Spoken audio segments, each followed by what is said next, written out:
Students, मैं doctor Shrimati Ambuj Pandey, assistant professor chemistry, government Bilasa girls PG college Bilaspur.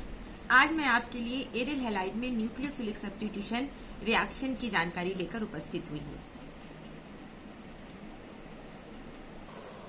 Students, सबसे पहले हम देखेंगे एरिल हैलाइड्स क्या होते हैं। एरिल हैलाइड्स वे हेलोजन कंपाउंड हैं जिनमें हेलोजन एटम न्यूक्लियस के कार्बन से एरोमेटिक न्यूक्लियस के कार्बन से डायरेक्ट जुड़ा होता है। यहाँ पर X कोई भी हेलोजन एटम हो सकता है, like chlorine, bromine, iodine and fluorine. This is a nuclear substituted product. दूसरे प्रकार के भी हेलोजन कंपाउंड होते हैं। These are the side chain substituted product. This is a benzyl product. Side chain substituted product में हेलोजन एटम डायरेक्ट न्यूक्लियस के carbon से जुड़ा ना होकर मेथिल ग्रुप के कार्बन से जुड़ा है। दोनों की कैरेक्टरिस्टिक्स अलग अलग होते हैं। आज हम सिर्फ एरिल हैलाइड में न्यूक्लियोफिलिक सब्स्टिट्यूशन रिएक्शंस पढ़ेंगे। Aryl halide like chlorobenzene. आपने इसके पहले हमने आपको क्लोरो एथिल क्लोराइड या एलिफेटिक हैलाइड के विषय में बताया था, जिनमें न्यूक्लियोफिलिक सब्स्टिट्यूशन बहुत ही आसानी से होता है। एरोमेटिक हेलो कंपाउंड में या एरिल हैलाइड में न्यूक्लियोफिलिक सब्स्टिट्यूशन सामान्य परिस्थितियों में नहीं होता। इसका कारण है कि यहाँ पर न्यूक्लियस से जो हेलोजन एटम जुड़ा हुआ है, this is A chlorine. Chlorine के पास 3 लोन पेयर ऑफ इलेक्ट्रॉन है। 3 लोन पेयर ऑफ इलेक्ट्रॉन है and it is in conjugation with this double bond. Conjugation से तात्पर्य है कि lone pair of electron double bond से सिंगल बॉन्ड के द्वारा सेपरेट है। तो यहाँ पर प्लस एम इफेक्ट क्रियाशील है। प्लस एम इफेक्ट, इसके विषय में आपने पिछली क्लासेस में पढ़ा है। लोन पेयर ऑफ इलेक्ट्रॉन और पाई इलेक्ट्रॉन अगर डबल बॉन्ड से कॉन्जुगेशन में की स्थिति में होता है तो लोन पेयर ऑफ इलेक्ट्रॉन का विस्थापन डबल बॉन्ड की ओर हो जाता है। अब देखिए, इस विस्थापन ये विस्थापन 2 स्टेप में होता है।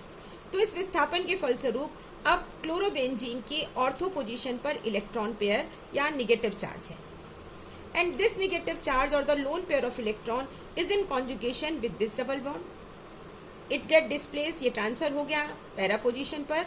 पैरा पोजीशन पर अब नेगेटिव चार्ज और डबल बॉन्ड है और ये जो डबल बॉन्ड है अब वो इस पोजीशन पर ऑर्थो पोजीशन पर कॉन्जुगेशन में है, क्योंकि इस डबल बॉन्ड के साथ इस सिंगल बॉन्ड के द्वारा सेपरेट है।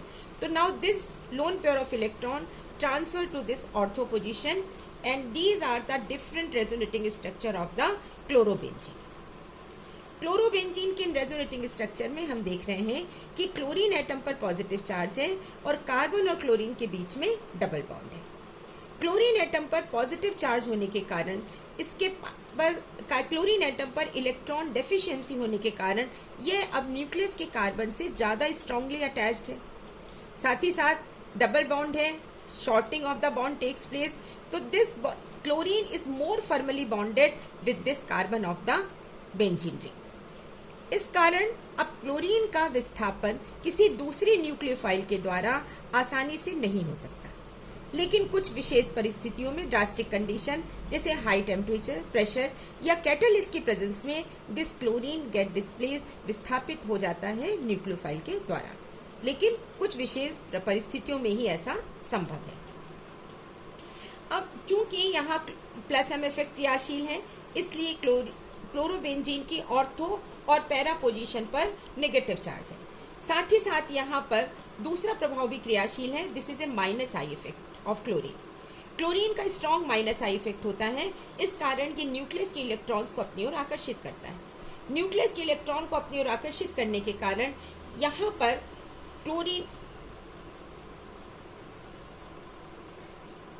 पर हम देख रहे हैं न्यूक्लियस के इलेक्ट्रॉन को इसने स्ट्रॉन्ग माइनस आई इफेक्ट के कारण अपनी ओर अट्रैक्ट किया, जिसके कारण न्यूक्लियस की ऑर्थो और पैरा पोजीशन पर पॉजिटिव चार्ज क्रिएट हो गए।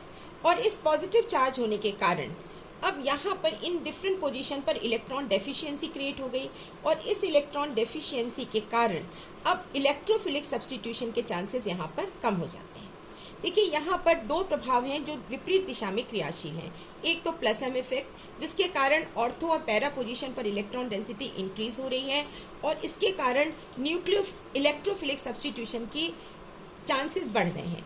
और दूसरा है माइनस आई इफेक्ट, जिसके कारण ऑर्थो और पैरा पोजीशन पर इलेक्ट्रॉन डेंसिटी कम हो रही है, जिसके कारण इलेक्ट्रोफिलिक सब्स्टिट्यूशन के चांसेस कम हो रहे हैं। जब एक ही मॉलिक्यूल में एक से अधिक इलेक्ट्रॉनिक डिस्प्लेसमेंट की संभावना होती है, जैसे यहाँ पर क्लोरोबेंजीन में प्लस एम इफेक्ट और माइनस आई इफेक्ट क्रियाशील है, तो वह प्रभाव ज्यादा क्रियाशील होता है, ज्यादा इफेक्टिव होता है, जो ज्यादा पावरफुल होता है। माइनस आई इफेक्ट में और प्लस एम इफेक्ट में प्लस एम इफेक्ट ज्यादा स्ट्रॉन्ग और पावरफुल है, इसलिए इलेक्ट्रॉनिक डिस्प्लेसमेंट प्लस एम के अकॉर्डिंग होता है। इसलिए यहाँ पर इलेक्ट्रोफिलिक सब्स्टिट्यूशन के चांसेस ज्यादा हैं, क्योंकि यहाँ पर ऑर्थो और पैरा पोजीशन पर नेगेटिव चार्ज है, इलेक्ट्रॉन डेंसिटी अधिक है, और इलेक्ट्रोफाइल उन्हीं पोजीशन पर अटैक करता है जहाँ पर इलेक्ट्रॉन डेंसिटी ज्यादा होती है। लेकिन माइनस आई इफेक्ट भी यहाँ पर क्रियाशील है, यद्यपि इसका प्रभाव कम है लेकिन क्रियाशील है, इसके कारण यहाँ पॉजिटिव चार्ज है। और फाइनली यहाँ पर इलेक्ट्रोफिलिक सब्स्टिट्यूशन भी आसानी से नहीं हो सकता, क्योंकि प्लस एम के साथ साथ माइनस आई इफेक्ट भी क्रियाशील है। इस केस में क्लोरोबेंजीन में या हेलोएरिन्स में न्यूक्लियोफिलिक सब्स्टिट्यूशन आसानी से होता है, ड्रास्टिक कंडीशन में आसानी से होता है, लेकिन यहाँ न्यूक्लियोफिलिक सब्स्टिट्यूशन होने के चांसेस हैं, क्योंकि इस अभिक्रिया में बनने वाला एन आयन स्टेबल होता है। इस अभिक्रिया की जब हम मैकेनिज्म देखेंगे तो हम पढ़ेंगे कि अभिक्रिया में स्टेबल कार्बन आयन बनता है, जो कि स्टेबल होने के कारण इस अभिक्रिया को फैसिलिटेट करता है और रिएक्शन आसानी से हो सकती है। मैंने अभी आपको बताया कि सामान्य परिस्थितियों में क्लोरोबेंजीन में सब्स्टिट्यूशन, न्यूक्लियोफिलिक सब्स्टिट्यूशन नहीं हो सकता, लेकिन अगर यहाँ पर न्यूक्लियस के साथ माइनस आई वाला ग्रुप जुड़ा हुआ है, जैसे this is a nitrobenzene, this one is a nitrobenzene and there are 3 nitro groups, this is a 3 nitro group, these are the trinitrochlorobenzene. Nitro group का माइनस आई इफेक्ट होता है। Nitro group electron withdrawing group है, ये nucleus से electron को अपनी ओर खींच रहा है। यहाँ पर हम देख रहे हैं कि ट्राई नाइट्रोबेंजीन में 3 नाइट्रो ग्रुप हैं जिनका माइनस आई इफेक्ट है, और माइनस आई इफेक्ट होने के कारण ये रिंग से इलेक्ट्रॉन अपनी ओर विड्रॉ कर रहे हैं। रिंग से इलेक्ट्रॉन विड्रॉ करने के कारण रिंग पर इलेक्ट्रॉन डेंसिटी कम हो रही है। रिंग पर इलेक्ट्रॉन डेंसिटी कम होने के कारण न्यूक्लियोफाइल के अटैक करने के चांसेस यहाँ पर बढ़ जाते हैं, और इसलिए ट्राई नाइट्रोक्लोरोबेंजीन में हम देखते हैं कि इसकी अभिक्रिया जब एक्वस क्यूएच के साथ होती है तो बहुत आसानी से क्लोरो ग्रुप Cl विस्थापित हो जाता है न्यूक्लियोफाइल OH के द्वारा, और ट्राई नाइट्रोफिनॉल बनता है, this is A picric acid. इसी प्रकार सामान्य परिस्थितियों में यह हेलोजन क्लोरीन मिथॉक्सी ग्रुप से 20 डिग्री सेंटीग्रेड पर ही विस्थापित हो जाता है और 2,4,6 ट्राई नाइट्रो एनिसॉल बनता है। यहाँ पर आपने देखा कि अगर इसमें हेलोएरिन्स में कोई दूसरा सब्स्टिट्यूएंट उपस्थित नहीं है तब इसमें न्यूक्लियोफिलिक सब्स्टिट्यूशन आसानी से नहीं होता, लेकिन जब इसमें माइनस आई वाला ग्रुप जुड़ जाता है तो न्यूक्लियोफिलिक सब्स्टिट्यूशन की ससेप्टिबिलिटी बढ़ जाती है, इसकी अभिक्रिया के होने की चांसेस बढ़ जाते हैं, जैसा कि हम ट्राई नाइट्रोक्लोरोबेंजीन में देख रहे हैं। 3 नाइट्रो ग्रुप होने के कारण यह अभिक्रिया इस कंपाउंड में ट्राई नाइट्रोक्लोरोबेंजीन में ज्यादा आसानी से होती है as compared to the para nitrochlorobenzene. Para nitrochlorobenzene में केवल एक ही नाइट्रो ग्रुप उपस्थित है, लेकिन ट्राई नाइट्रोक्लोरोबेंजीन में 3 नाइट्रो ग्रुप है, इसलिए ये इस कंपाउंड में अभिक्रिया ज्यादा आसानी से होती है, बहुत कम टेम्परेचर पर होती है, this is A 20 degree centigrade. Now the mechanism of this reaction. देखिए, एरिल हैलाइड में जो अगर सब्स्टिट्यूटेड एरिल हैलाइड है, 2 प्रकार के एरिल हैलाइड सब्स्टिट्यूटेड भी हो सकता है। सब्स्टिट्यूटेड जैसे दिस इज ए क्लोरोबेंजीन और इसकी पैरा पोजीशन पर नाइट्रो ग्रुप उपस्थित है, तो this is a para nitro chlorobenzene. और अनसब्स्टिट्यूटेड क्या हुआ, this is a aryl halide. Unsubstituted aryl halide जिसमें रिंग में हेलोजन के अलावा कोई दूसरा ग्रुप उपस्थित नहीं है, तो this is a unsubstituted halobenzene and this is a substituted aryl halide para nitrochlorobenzene. यहाँ पर सब्स्टिट्यूटेड एरिल हैलाइड में अभिक्रिया एडिशन एलिमिनेशन रिएक्शन होती है। एडिशन एलिमिनेशन रिएक्शन से तात्पर्य है कि पहला एडिशन होता है और दूसरा एलिमिनेशन होता है। इस रिएक्शन के फीचर्स इस प्रकार हैं। पहला फीचर है this is A 2 step process, यह अभिक्रिया 2 स्टेप में होती है। दूसरी, this is a bimolecular nucleophilic substitution. By molecular nucleophilic substitution यानी जो इसकी फर्स्ट स्टेप है, this is a slow step and this is a rate determining step. Rate determining step जिसमें कार्बन आयन का फॉर्मेशन होता है। इस अभिक्रिया में चूंकि 2 मॉलिक्यूल रिएक्शन में भाग लेते हैं, this is the nitrochlorobenzene and the nucleophile. This is a nitrochlorobenzene and this is a nucleophile. 2 molecule slow step में भाग ले रहे हैं, तो this is a bimolecular nucleophilic substitution और इसके फलस्वरूप कार्बन आयन का फॉर्मेशन होता है like this one. This is a carbon ion. This carbon ion get stabilise by resonance. अब हम इसको आपको विस्तृत में समझाते हैं कि किस प्रकार कार्बन आयन बनता है। देखिए, पहले स्टेप में हमने शुरुआत में आपको बताया था कि एरिल हैलाइड में क्लोरीन एटम न्यूक्लियस से जुड़ा हुआ है और प्लस हम इफेक्ट के कारण यहाँ पर कार्बन और क्लोरीन के बीच में डबल बॉन्ड है। देखिए, बहुत स्पष्ट है। आपने पहला प्रीवियस क्लासेस में पढ़ा है कि जब 2 एटम के बीच में डबल बॉन्ड होता है तो पाई इलेक्ट्रॉन लेस इलेक्ट्रोनेगेटिव से हाई इलेक्ट्रोनेगेटिव एलिमेंट पर विस्थापित हो जाता है। यहाँ पर कार्बन और क्लोरीन के बीच में डबल बॉन्ड है। यहाँ पर pair of electron, this is A pi electron, और इस कारण ये जो पाई इलेक्ट्रॉन का पेयर है ये कार्बन से क्लोरीन पर विस्थापित हो गया। तो अब कार्बन पर क्या आ गया? Positive charge. कार्बन पर पॉजिटिव चार्ज होने के कारण अब ये जो न्यूक्लियोफाइल यहाँ पर क्या है? OH है। ये न्यूक्लियोफाइल इस कार्बन से अटैच हो सकता है क्योंकि इस कार्बन पर पॉजिटिव चार्ज है, और जब ये न्यूक्लियोफाइल इस कार्बन से अटैच होता है तो इस प्रकार से एक कार्बन आयन का फॉर्मेशन होता है। इस कार्बन आयन में जो लोन पेयर ऑफ इलेक्ट्रॉन है वो इस ऑर्थो पोजीशन पर है, जिसे हम पहले ही यहाँ पर देख चुके हैं। ये आपको पहले का याद होगा। ये देखिए, लोन पेयर ऑफ इलेक्ट्रॉन यहाँ पर विस्थापित हुआ था क्योंकि यहाँ पर प्लस एम इफेक्ट क्रियाशील है। This is a carbon ion, lone pair of electron lies on ortho position. Clear? तो this is a first step, this is a slow step जिसमें कार्बन आयन का फॉर्मेशन होता है और 2 मॉलिक्यूल इस अभिक्रिया में भाग ले रहे हैं स्लो स्टेप में। तो this is a bimolecular aromatic nucleophilic substitution reaction. Now this carbon ion which is form get stabilise by resonance. Carbon ion में अभी हमने देखा कि लोन पेयर ऑफ इलेक्ट्रॉन यहाँ ऑर्थो पोजीशन पर उपस्थित है। अब ये जो lone pair of electron ortho position पर है, ये इस डबल बॉन्ड के साथ कॉन्जुगेशन में है।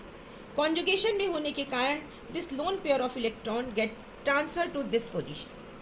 क्लियर? अब देखिए, ये जो lone pair of electron aromatic ring की पैरा पोजीशन पर है, अब ये नाइट्रो ग्रुप के ऑक्सीजन के साथ कॉन्जुगेशन में है। देखिए, नाइट्रो ग्रुप में जो डबल बॉन्ड से ऑक्सीजन जुड़ा हुआ है, ये लोन पेयर ऑफ इलेक्ट्रॉन इस डबल बॉन्ड से इस सिंगल बॉन्ड के द्वारा सेपरेट है। कॉन्जुगेशन की स्थिति निर्मित हो रही है, इसलिए ये लोन पेयर ऑफ इलेक्ट्रॉन इस ऑक्सीजन पर विस्थापित हो जाएगा। इस कारण इस प्रकार का एक रेजोनेटिंग स्ट्रक्चर प्रोड्यूस होगा। ये जो रेजोनेटिंग स्ट्रक्चर है जिसमें नाइट्रोजन पर लोन पेयर ऑफ इलेक्ट्रॉन है, this is a most stable structure, resonating structure. क्यों है? क्योंकि आपने रेजोनेंस की कंडीशन पढ़ी है कि रेजोनेंस में हमने पढ़ा है कि जब निगेटिव चार्ज इलेक्ट्रोनेगेटिव एलिमेंट पर होता है तो वो उसको ज्यादा स्टेबल बनाता है। तो this is the most stable resonating structure. अब now this lone pair of electron get transfer to this ortho position, क्योंकि लोन पेयर ऑफ इलेक्ट्रॉन इस डबल बॉन्ड के साथ कॉन्जुगेशन में है। This lone pair of electron separated by double bond by means of a single bond. इसके कारण क्या हुआ? ये लोन पेयर ऑफ इलेक्ट्रॉन अब इस पोजीशन पर विस्थापित हो गया, ऑर्थो पोजीशन पर। These are all the resonating structure of para-nitrocarbon ion of chlorobenzene. Clear? ये देखिए यहाँ पर ये all these are the resonating structure and this is the hybrid structure. This is the hybrid structure जिसमें negative charge 5 different position पर delocalized है. And this is a stable carbon ion because it gets stabilized by resonance and this one is the most stable resonating structure क्योंकि इसमें negative charge nitrogen पर है. इसके पश्चात last step में elimination of leaving group. Leaving group यहाँ पर कौन सा है आप बताइए? Leaving group, this is A halogen, this is A chlorine. Leaving group, this is a chlorine atom. Entering group, it is a nucleophile. Substrate, this is a haloarine, this is a chlorobenzene. अब देखिए ये जो last step है, this is A fast step. इस fast step में अब carbon chlorine bond का fission हो रहा है. कार्बन क्लोरीन बॉन्ड का फिजन हुआ, क्लोराइड आयन यहाँ पर एलिमिनेट हो गया और प्रोडक्ट हमको प्राप्त हुआ. This is a para nitrophenol. Clear? Para nitrophenol, this is a product and it is formed by the elimination of the leaving group. Second step में, फास्ट स्टेप में कार्बन हाइड्रोजन बॉन्ड का fission हुआ और product का formation हुआ. So the rate of reaction यहाँ पर it depends upon the concentration of the aryl halide and concentration of the nucleophile. दोनों के कंसंट्रेशन पर निर्भर कर रही है. So we can say that it is a this is a second order reaction. इस प्रकार स्टूडेंट्स आज हमने आपको एरियल हैलाइड में एरोमेटिक न्यूक्लियोफिलिक सब्स्टिट्यूशन के अंतर्गत एडिशन एलिमिनेशन रिएक्शन के विषय में बताया. आशा है आपको कॉन्सेप्ट समझ में आया होगा. इसके बाद अगले वीडियो में मैं आपके बीच में दूसरे मैकेनिज्म, बेंजाइन मैकेनिज्म को लेकर उपस्थित होंगी. लॉकडाउन का समय है, घर पर रहिए, खूब परिश्रम करिए, खूब पढ़िए और इस समय का सदुपयोग करिए. Best wishes to all of you. Good luck and God bless you.